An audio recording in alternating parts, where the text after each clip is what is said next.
Kita masuk ke topik bahasan berikutnya, yaitu country competitiveness atau daya saing negara. Daya saing negara adalah tingkat produktivitas dari suatu negara yang direpresentasikan oleh kapasitas produksi suatu perusahaan secara domestik maupun secara internasional. Faktor-faktor yang membentuk competitiveness ini adalah sumber daya manusia, sumber daya alam, dan sumber daya kapital. Kepemilikan suatu negara terhadap sumber daya ini akan membentuk daya saingnya. Semakin berkualitas sumber daya manusia, semakin banyak sumber daya alam dan sumber daya modal akan meningkatkan daya saing dari suatu negara. Namun, daya saing suatu negara ini bukanlah hal yang permanen atau fix, di mana ranking dari daya saing negara dari tahun ke tahun dapat berubah. Jadi, feature dominan dari global ekonomi adalah perubahan yang dinamis dari status masing-masing negara terkait dengan outputnya. Artinya, daya saing negara dapat diindikasikan oleh tingkat pertumbuhan GDP-nya per tahun dan juga besaran dari GDP mereka per tahun.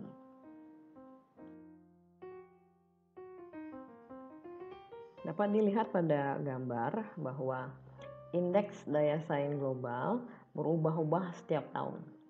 Jadi, negara-negara yang menduduki ranking pertama dalam indeks global competitiveness tidak selalu menduduki ranking 1 di tahun berikutnya. Terlihat pada tabel bahwa dari tahun 2010 hingga 2017, Switzerland menduduki peringkat 1 dalam hal daya saing global. Kemudian di tahun 2018 digantikan oleh United States. Itu juga pada ranking 2 Global Competitiveness Index pada tahun 2010 ditempati oleh Amerika Serikat, tahun berikutnya ditempati oleh Sweden, dan tahun-tahun berikutnya ditempati oleh Singapura. Peran dari sumber daya manusia menjadi semakin penting sebagai faktor penentu utama dari daya saing suatu negara dan juga industri, bersamaan dengan level teknologi yang semakin meningkat. Singapura, salah satu dari macan Asia, secara konsisten di ranking pada World Top 10 Economies. Begitu juga macan Asia yang lain, yaitu Taiwan, yang juga masuk dalam ranking Top 10 World Economy. Kedua negara Asia ini virtually tidak memiliki sumber daya alam yang cukup untuk diandalkan untuk membangun atau meningkatkan daya saing mereka.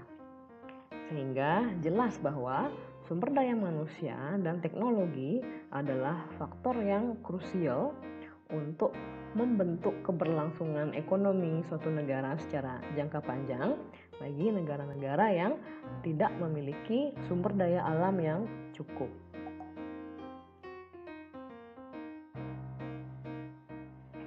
Kita menuju ke bahasan berikutnya, yaitu emerging economies atau negara berkembang.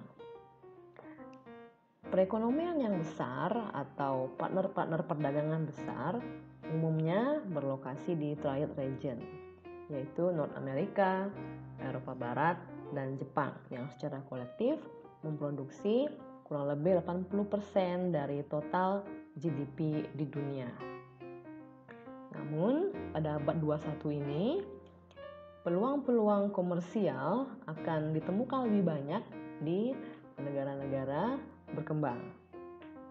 Contohnya, pada 20 tahun ke belakang, annual GDP growth China itu rata-rata 9,5% per tahun, di mana India mencapai 5,7% jika dibandingkan dengan rata-rata pertumbuhan GDP di Amerika Serikat yang tergolong negara maju, yaitu hanya 3%. Perusahaan multinasional dari negara maju seperti Hewlett Packard, mereka memperoleh manfaat dari adanya negara berkembang ini.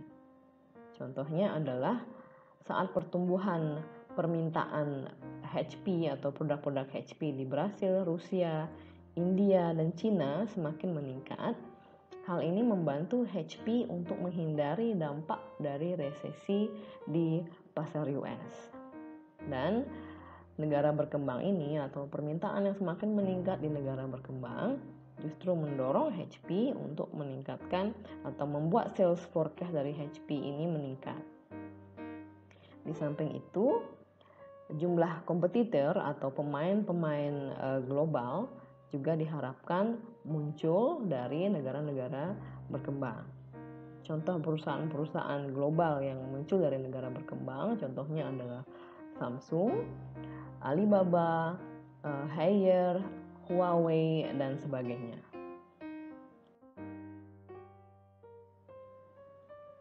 Pada tahun-tahun dan dekade ke depan, pasar yang memberikan potensi yang besar untuk meningkatkan ekspor dari Amerika Serikat bukanlah lagi trading partners dari Eropa atau Jepang, tapi dari negara-negara berkembang. Peningkatan permintaan di negara berkembang menjadi sumber dari peningkatan ekspor Amerika yang dapat meningkatkan nilai ekspor Amerika secara signifikan. Salah satu negara berkembang contohnya adalah India yang telah menjadi suatu negara yang merupakan sumber dari information technology atau sources dari information technology, komunikasi, dan juga pengembangan software. Banyak juga perusahaan multinasional yang mendirikan atau mengembangkan call center di India. Rusia juga sangat kaya dalam hal sumber daya alam termasuk minyak dan gas, di mana Rusia sekarang sedang meningkatkan kapabilitasnya dalam perdagangan internasional dan akan menjadi major trading partner yang potensial. Negara-negara berkembang cenderung dapat mengubah peta dari international business ini dalam dekade-dekade ke depan. Pemasaran di negara berkembang membutuhkan pendekatan yang secara konseptual berbeda dari negara maju. Perusahaan yang telah sukses memasarkan produknya di negara maju dapat menerapkan strategi pemasaran yang sama di negara berkembang atau menerapkan strategi yang berbeda sama sekali. Saat perusahaan multinasional memasuki pasar negara berkembang, mereka cenderung membawa produk-produk dengan standar quality western dan menganggap produk-produk lokal sebagai produk yang inferior. Mereka mengetahui bahwa terdapat permintaan yang cukup tinggi di negara berkembang untuk produk-produk yang berasal dari Eropa atau western.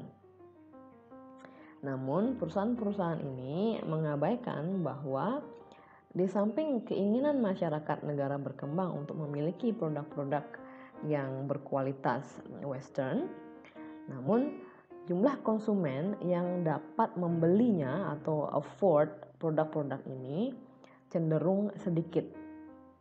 Dalam hal dalam hal harga atau kualitas, sebagian besar konsumen negara berkembang lebih memilih harga dan memilih produk-produk yang hampir mendekati kualitas western, good enough, tapi tidak terlalu mahal.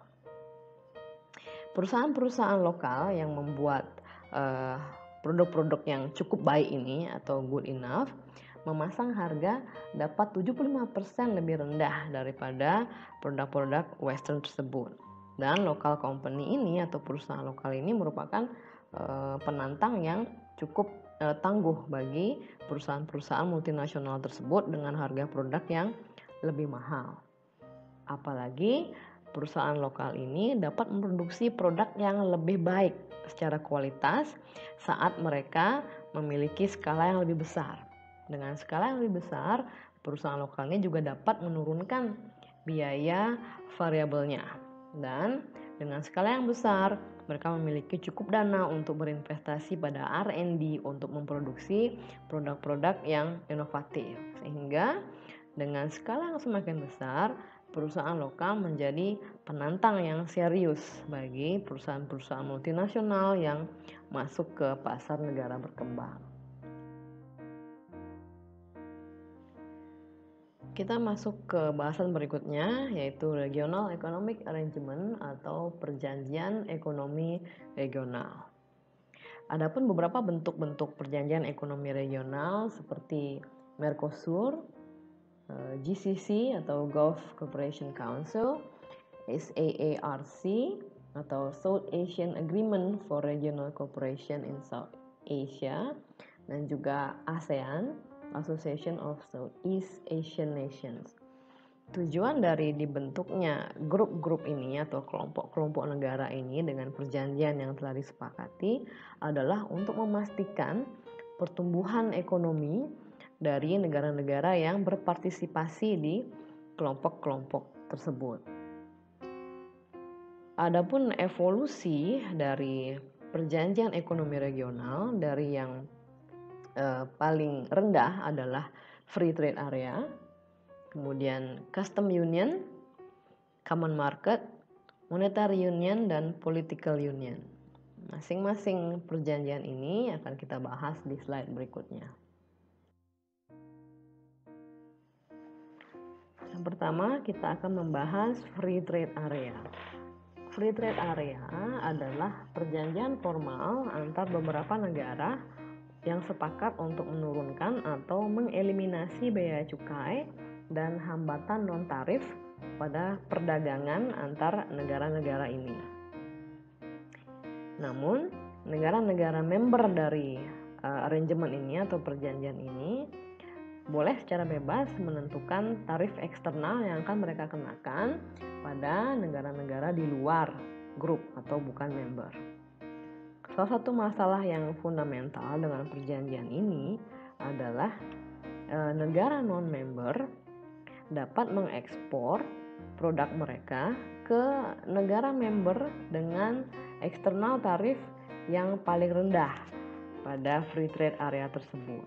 Untuk kemudian produk tersebut ditransport ke negara tujuan. Jadi negara non-member ini menghindari membayar tarif yang lebih tinggi apabila mereka menuju ke negara tujuan mereka secara langsung. Dan apabila negara tujuan mereka ini memiliki tarif eksternal yang lebih tinggi. Untuk menghindari kecurangan ini atau menghindari metode-metode penghindaran tarif ini, diperkenalkanlah kemudian local content laws.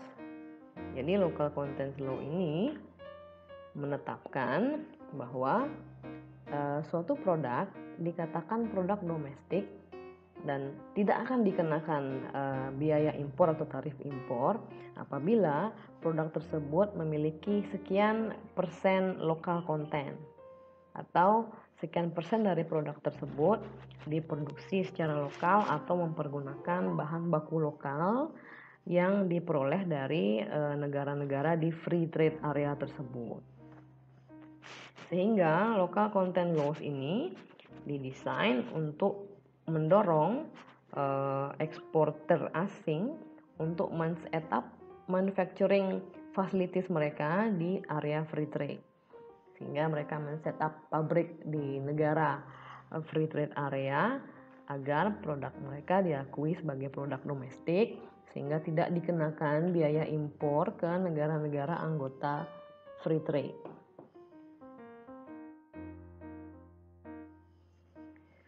Berikutnya adalah custom union. Jadi custom union ini terjadi apabila member dari free trade area mereka memasang eksternal tarif yang sama bagi negara-negara yang merupakan non-member. Jadi hal ini mencegah negara-negara non-member untuk melakukan penghindaran tarif tadi atau melakukan kecurangan. Di mana non-member country ini dapat mengekspor ke negara member yang memiliki eksternal tarif paling rendah. Kemudian mereka mengirimkan produknya ke negara tujuan dengan tarif eksternal yang lebih tinggi sehingga mereka menghindari eksternal tarif yang lebih tinggi apabila mereka mengekspor langsung ke negara tujuan tersebut. Sehingga custom union merupakan move untuk mengurangi atau menghindari adanya kecurangan ini. Level berikutnya dari perjanjian ekonomi regional adalah Common Market. Pada perjanjian Common Market, negara-negara member mengeliminasi semua tarif dan hambatan perdagangan antar negara-negara member tersebut. Mereka juga mengadopsi atau menentukan tarif eksternal yang sama bagi negara-negara non-member yang ingin memasarkan produknya di negara member tersebut. Dan mereka juga menghilangkan semua hambatan pada arus modal dan tenaga kerja antar negara-negara member, sehingga tidak ada lagi hambatan bagi tenaga kerja untuk bermigrasi ke negara member untuk mencari pekerjaan.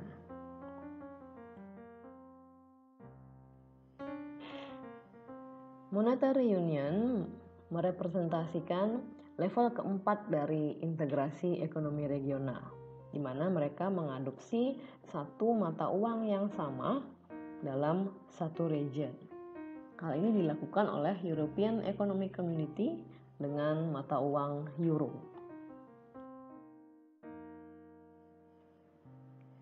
Level berikutnya dari perjanjian regional adalah Political Union.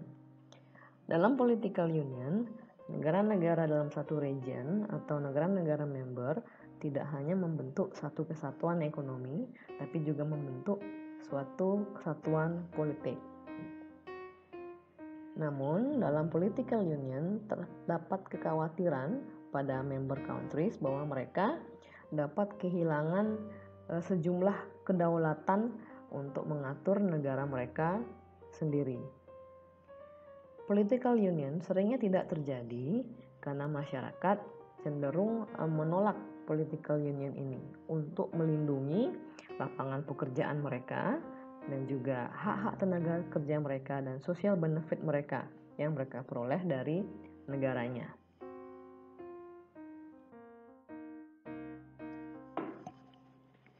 Bahasan berikutnya adalah multinational corporation atau perusahaan multinasional. Perusahaan multinasional adalah perusahaan yang memiliki fasilitas produksi ataupun aset lainnya di satu negara lain di luar negaranya sendiri. Perusahaan multinasional akan semakin meningkat jumlahnya di tahun-tahun dan dekade ke depan. Adapun faktor-faktor yang mendorongnya adalah yang pertama, forces of economies of scale. Artinya, perusahaan multinasional ini ingin mencari economies of scale, di mana apabila mereka memproduksi dalam jumlah yang lebih besar, mereka dapat menekan variable cost menjadi lebih rendah, sehingga harga produknya dapat ditekan dan harga produk menjadi lebih kompetitif secara global. Faktor kedua yang mendorong semakin meningkatnya jumlah perusahaan multinasional atau eksistensinya secara global adalah hambatan-hambatan perdagangan dan investasi yang semakin menurun di seluruh negara di dunia, baik dalam hal tarif maupun hambatan-hambatan non-tarif seperti kuota dan lain sebagainya. Faktor pendorong yang lain adalah kebutuhan perusahaan multinasional ini untuk menjadi dekat dengan pasarnya, sehingga mereka membuka fasilitas produksi di negara-negara tujuan untuk menghasilkan produk yang akan dipasarkan di negara tersebut. Faktor yang keempat adalah semakin berkembangnya teknologi di banyak negara di seluruh dunia, mendorong mereka untuk memasuki negara-negara tersebut untuk berinvestasi di sana.